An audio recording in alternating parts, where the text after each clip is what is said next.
महाभारत भाग 6। कुंती। यदुवंश के प्रसिद्ध राजा शूरसेन श्री कृष्ण के पितामह थे।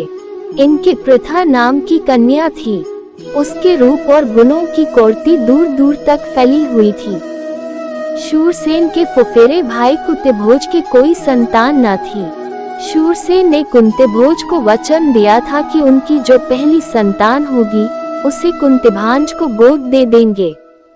उसी के अनुसार शूरसेन ने कुंतीभोज को पृथा गोद दे दी। कुंतीभोज के यहाँ आने पर पृथा का नाम कुंती पड़ गया। कुंती के बचपन में ऋषि दुर्वासा एक बार कुंतीभोज के यहाँ पधारे। कुंती ने 1 वर्ष तक बड़ी सावधानी व सहनशीलता के साथ उनकी सेवा शुश्रूषा की। उसकी सेवा टहल से दुर्वासा ऋषि प्रसन्न हुए और उसे उपदेश दिया और बोले, कुंतीभोज कन्ये, तुम किसी भी देवता का ध्यान करोगी तो वह अपने ही समान एक तेजस्वी पुत्र तुम्हें प्रदान करेगा। इस प्रकार सूर्य के सहयोग से कुमारी कुंती ने सूर्य के समान तेजस्वी एवं सुंदर बालक को जन्म दिया। जन्मजात कवच और कुंडलों से शोभित वही बालक आगे चलकर शस्त्रधारियों में श्रेष्ठ कर्ण के नाम से विख्यात हुआ। लेकिन अब कुंती को लोक निंदा का डर हुआ। उसने बच्चे को छोड़ देना ही उचित समझा। इसलिए बच्चे को एक पेटी में बड़ी सावधानी के साथ बंद करके उसे गंगा की धारा में बहा दिया। बहुत आगे जाकर अधीर्त नाम के एक सारथी की नजर उस पर पड़ी। उसने पेटी निकाली और खोलकर देखा तो उसमें एक सुंदर बच्चा सोता हुआ मिला। अधीर्त निसंतान था। बालक को पाकर वह बड़ा प्रसन्न हुआ।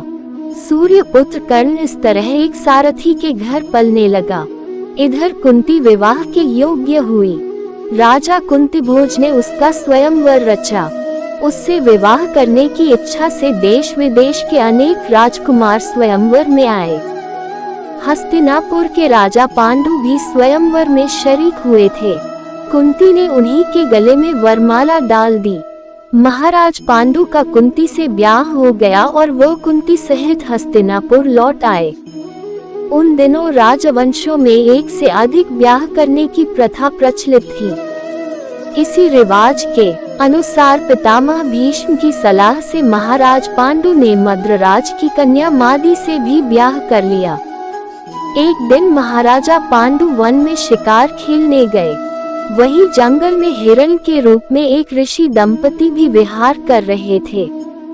पांडु ने अपने तौर से हिरण को मार गिराया। उनको ये पता नहीं था कि ये ऋषि दंपति हैं। ऋषि ने मरते मरते पांडु को शाप दिया। ऋषि के शाप से पांडु को बड़ा दुख हुआ। साथ ही वह अपनी भूल से खिन्न होकर नगर को लौटे और पितामह भीष्म तथा विदुर को राज्य का भार सौंपकर अपनी पत्नियों के साथ वन में चले गए और वहां पर ब्रह्मचारी जैसा जीवन व्यतीत करने लगे। कुंती ने देखा कि महाराज को संतान लालसा तो है, लेकिन ऋषि के शापवश वह संतानोत्पत्ति नहीं कर सकते। अतः उसने विवाह से पूर्व दुर्वासा ऋषि से पाए वरदानों का पांडु से जिक्र किया। उनके अनुरोध से कुंती और माद्री ने देवताओं के अनुग्रह से 5 पांडवों को जन्म दिया। वन में ही 5 का जन्म हुआ और वही तपस्वियों के संग वे पलने लगे। अपनी दोनों स्त्रियों तथा बेटों के साथ महाराज पांडु कई बरस वन में रहे। वसंत ऋतु थी।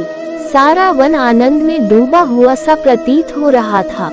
महाराज पांडु माद्रों के साथ प्रकृति की इस उद्गारमय सुषमा को निहार रहे थे। ऋषि के शाप का असर हो गया। तत्काल उनकी मृत्यु हो गई। माद्रों के दुख का पार न रहा।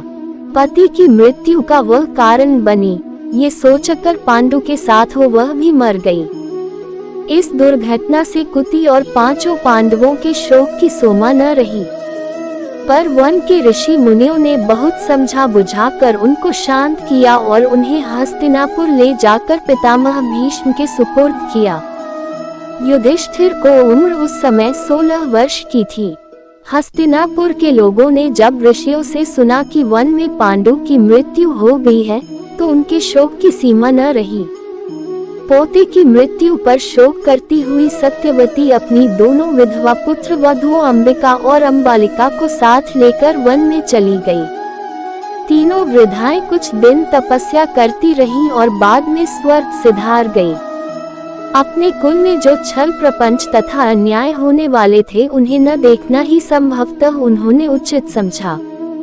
नमस्ते दोस्तों, आज हम आपके लिए महाभारत भाग 6 कुंती लेकर आए हैं। अगर आपको ये कथा पसंद आती है तो वीडियो को लाइक करें और चैनल को सब्सक्राइब करें ताकि इस तरह की महाभारत से जुड़ी कथाएं हम आपके लिए देते रहें।